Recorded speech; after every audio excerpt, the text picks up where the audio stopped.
Hello everyone, I welcome you all to C2B. In this lecture video, we shall be discussing lipoproteins for our medical students. क्योंकि ये थोड़ा बड़ा topic है, I shall be discussing it in lecture video series और ये इस lecture का part 1 है. My name is Dr. Sonam Bhatia, MD DNB Biochemistry. Without further ado, let's get started. Let's first see a three-dimensional structure of lipoprotein, which is a sphere of both lipids and proteins like this. Let's discuss in detail the structure. For clear understanding, structure को surface coat and lipid core में divide कर लेते हैं.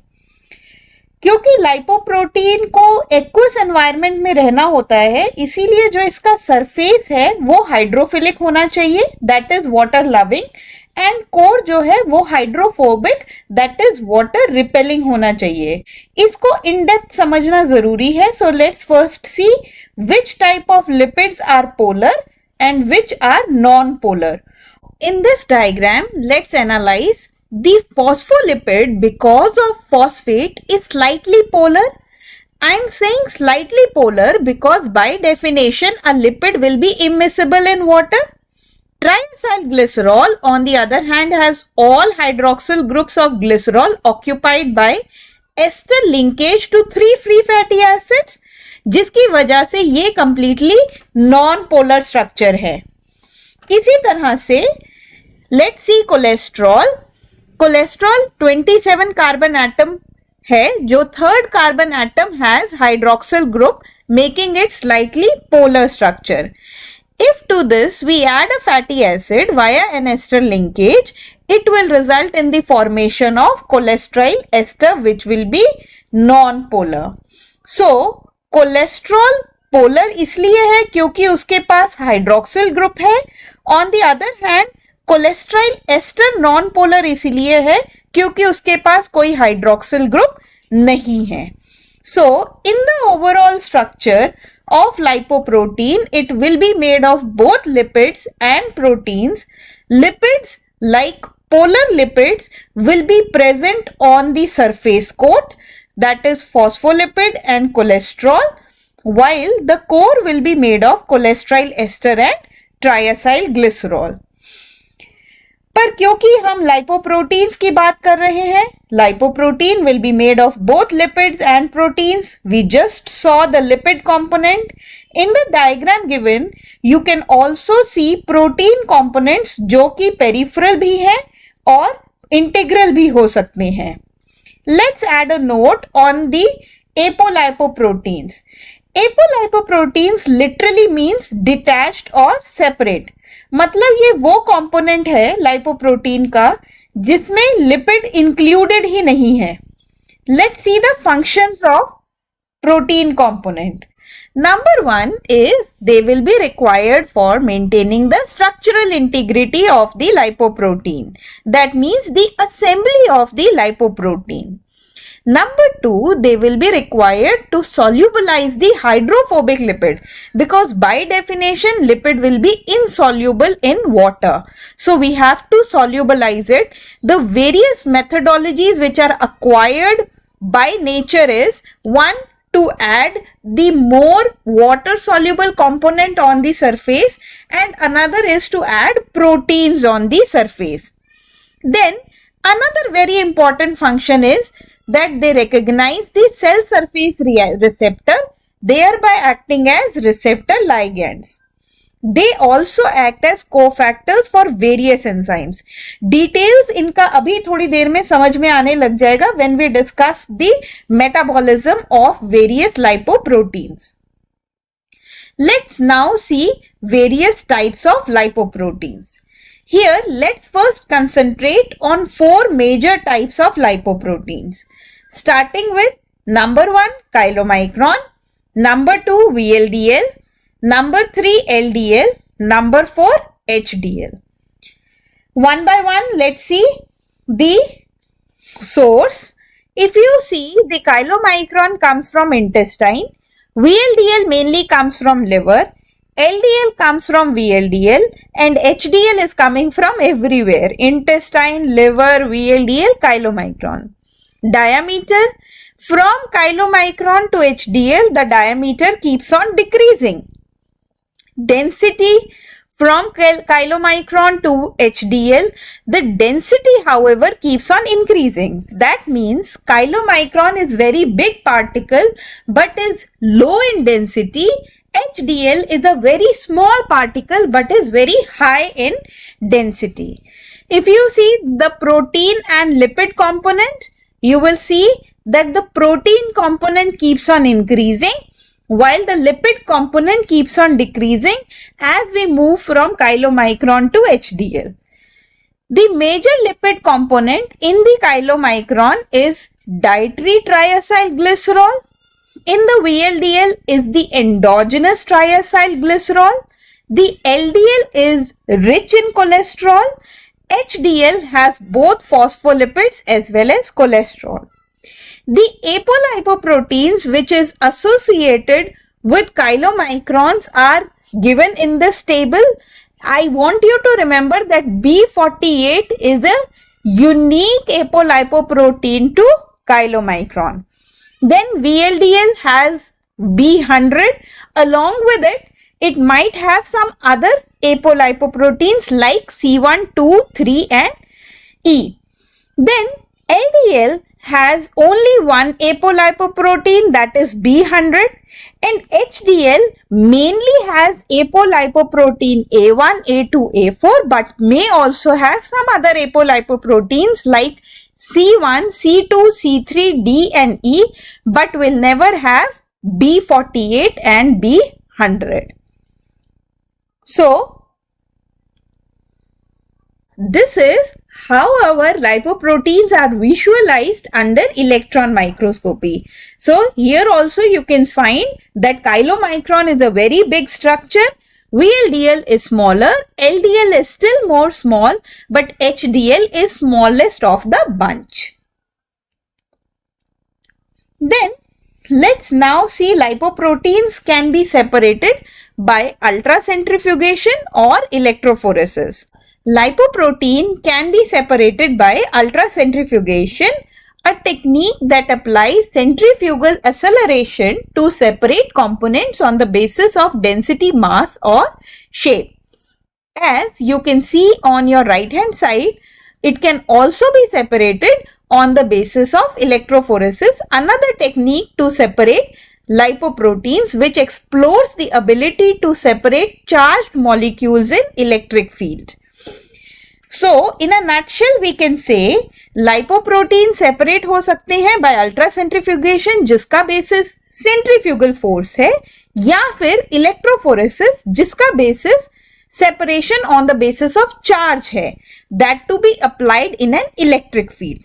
Here, note the sequence in both the methodologies, that is in ultracentrifugation you get chylomicron, VLDL, LDL, HDL, and in electrophoresis we get chylomicron, LDL, VLDL and HDL. Let's now talk about various types of apolipoproteins. Here these are all the apolipoproteins and where they are present and what is their major function. I want you to remember here mainly ApoA1, A2 which is present on HDL and acts as a cofactor for LCAT. ApoB100 which is present on VLDL, LDL and is a ligand for the LDL receptor, and ApoC2 which is present on chylomicrons, VLDL, HDL and is required or is a must activator for LPL. LPL is lipoprotein lipase and ApoE, that is remnant particles के ऊपर ये होता है and binds to the LDL receptor like ApoB100. Now, what is this LCAT? What is this LDL receptor? What is LPL? All these will become clear shortly. For now, just remember these are the apolipoproteins and where they are found, and if you can understand their activities, well and good, but if you cannot, we will be seeing them in detail in metabolism. Let's now discuss the metabolism of chylomicrons in detail. Starting में पहले let's study the formation of chylomicrons. It takes place in the intestinal lumen. We take in dietary large insoluble macroscopic particles. इनको हमें convert करना पड़ता है to microscopic micelles, जिसके लिए we need bile salts like taurocholic acid and glycocholic acid, which are degradative end products of cholesterol metabolism. They are synthesized in liver and stored in gallbladder and released in small intestine after we have a diet rich in fatty meal. So basically bile salts का काम यही है कि they are acting as biological detergents which help us in the formation of micelles. As a result, the dietary triacyl glycerol is made accessible to the action of enzymes. अब pancreatic lipases add कर पाएंगे and will convert triacyl glycerol to monoacyl glycerol, diacyl glycerol, free fatty acids and glycerol. These products can now diffuse into the epithelial cells. If the production of bile salts is inadequate due to liver disease, large amount of fat will be excreted in feces. That is referred to as steatorrhea, that comes from stearic acid, a common fatty acid. Let's now see what happens in the mucosal cells. In mucosal cells, triacyl glycerol are reformed from monoacyl glycerol and diacyl glycerol and free fatty acids, which are integrated along with the proteins ApoB48, which is formed only in the intestine and is unique to chylomicron.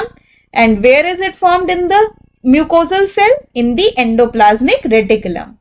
Finally, the whole chylomicron will be released by exocytosis to lymphatic vessels, leading to thoracic duct. Ultimately, it will reach blood vessels.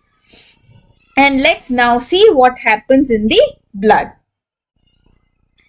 The chylomicrons transport not only dietary lipids but also fat-soluble vitamins and cholesterol to the tissues for phospholipid membrane synthesis, maintaining cholesterol pool in the cell, and many more uses. The nascent chylomicron, as you can see here, with the ApoB48 as its integral component, gains other lipoproteins from HDL and becomes mature chylomicron. Reaches the extrahepatic tissues, जैसे कि adipose tissue, heart, muscle, spleen, lung, renal medulla, aorta, and in these tissues, the blood capillaries have the heparin sulfate, जिसके साथ bound होती है एक बहुत important enzyme, that is lipoprotein lipase. This enzyme will once again degrade triacyl glycerol to monoacyl glycerol, diacyl glycerol, free fatty acid and glycerol are released. The glycerol has no fate anywhere else. Wherever glycerol is formed in the body, it has to go to the liver because the enzyme glycerol kinase is present only in liver. On the other hand, the free fatty acid will be assimilated by the extrahepatic tissues. Let's see some important points about lipoprotein lipase. It requires a must cofactor, that is ApoC2 and phospholipids. This enzyme is not active in adult liver. The inhibitors to this enzyme are ApoA2 and ApoC3. It is a plasma functional enzyme. इसका क्या मतलब है? That is, however, it is not freely available in blood. It is bound to heparin sulfate but has a very important function in plasma. It can be released if we inject with heparin, that will release the heparin sulfate binding site. Then, as a result of the lipoprotein lipase action, chylomicron will be converted to its remnant form. As you can see here in the diagram provided, chylomicron, which is rich in dietary triacylglycerol, on its surface will have ApoC2, which will activate the green colored enzyme called lipoprotein lipase, which will convert triacylglycerol to glycerol and free fatty acids. The free fatty acids will be taken up by various tissues while glycerol will go to liver. Let's see a small animation to understand this better. Here, the chylomicron comes from liver. This chylomicron is nascent chylomicron having ApoB48 and it gains ApoE-C2-C3 from HDL. Now it is a mature chylomicron, goes to the extrahepatic tissues where it will bind to the heparin sulfate bound lipoprotein lipase and will give away its triacylglycerol to form glycerol and free fatty acids, and this free fatty acid will be taken up by the extrahepatic tissues.